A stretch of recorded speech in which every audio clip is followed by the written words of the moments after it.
Hey everybody, welcome to the channel. This is where I share my workflow and my process and strategies for trading options.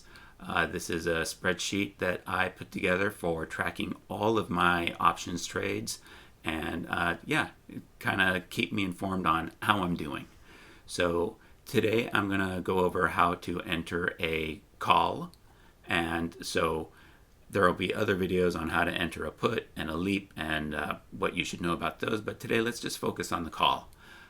So let's jump into it, and we'll start off by saying that this is not financial advice. I'm just sharing what I'm personally doing for educational purposes only. Results may vary. For anybody who did get the free download of the spreadsheet, I'm not promising any results, but hopefully it is useful to you in your options trading. Okay, so I'm going to share in my Fidelity account right up here. I have some activity, and one of the things that we're going to focus on is this call that I put in on CLS. So let's get to it. Actually, this is the call is actually right here because it was on January 23rd. So let's take a look at it. So to keep things easy, I'm just going to mirror what is already here, and that way you'll just see what the steps are. You'll see which ones are drop-down menus and pop-out windows and manual entry. So for type, it's a drop-down menu. Choose call. I'm going to choose my account. This is a IRA. For my buy date, if I double click, I'll get a window that lets me enter a date. I'm going to choose January 23rd. And for the stock, that is manual entry. So there we go. Strike price is also manual entry. Like I said, I'm just going to mirror the exact trade from above, just so you could see what are the steps. So my expiration date it's an aggressive expiration date. It's January 30th, and it's only 7 days. Over the weekend, we'll lose those 2 days. So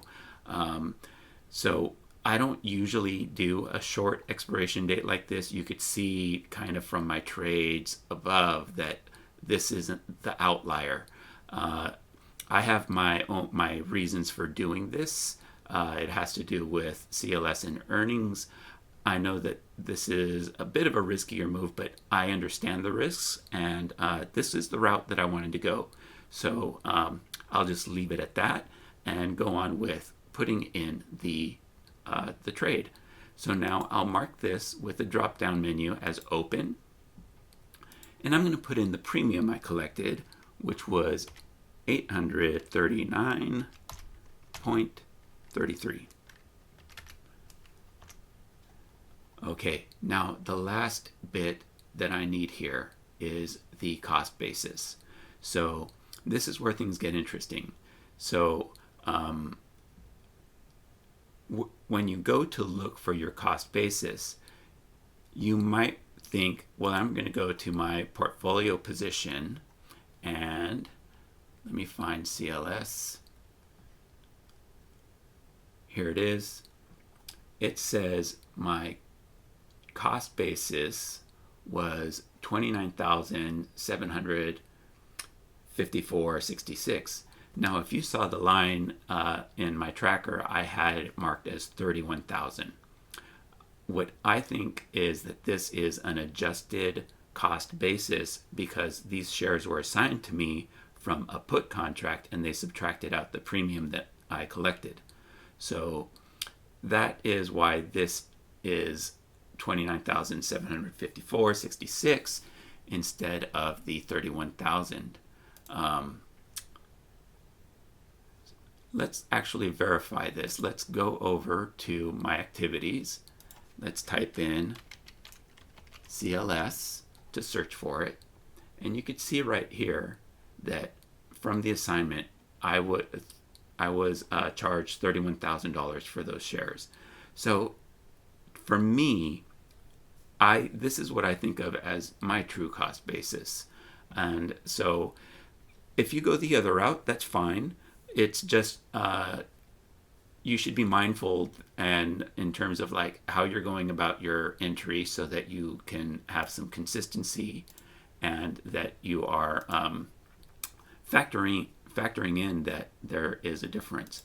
So let's put in what they have listed, 29,754.66, I think.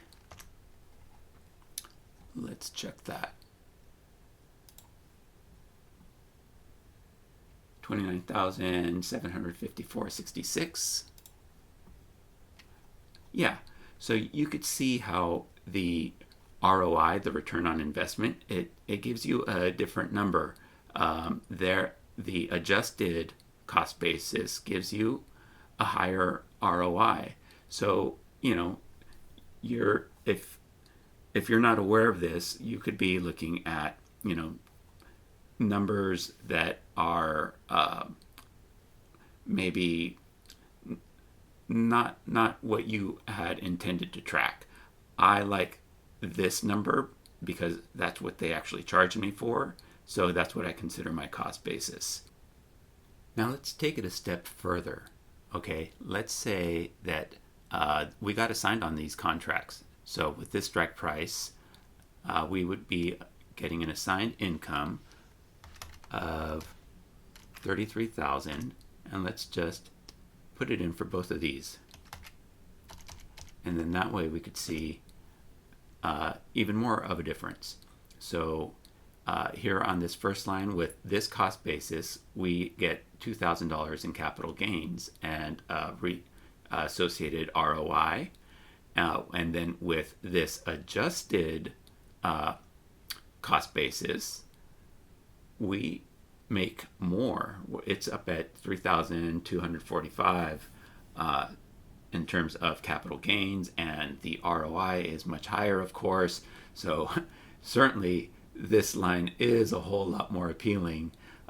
But you should be aware that you can get different results depending on the cost basis that you add into this line. So if, at this point, it could be preference. My preference is putting in what I actually pay for the shares. So that's what I'm going to do. And at least, I'm going to try and be as consistent as I can with that.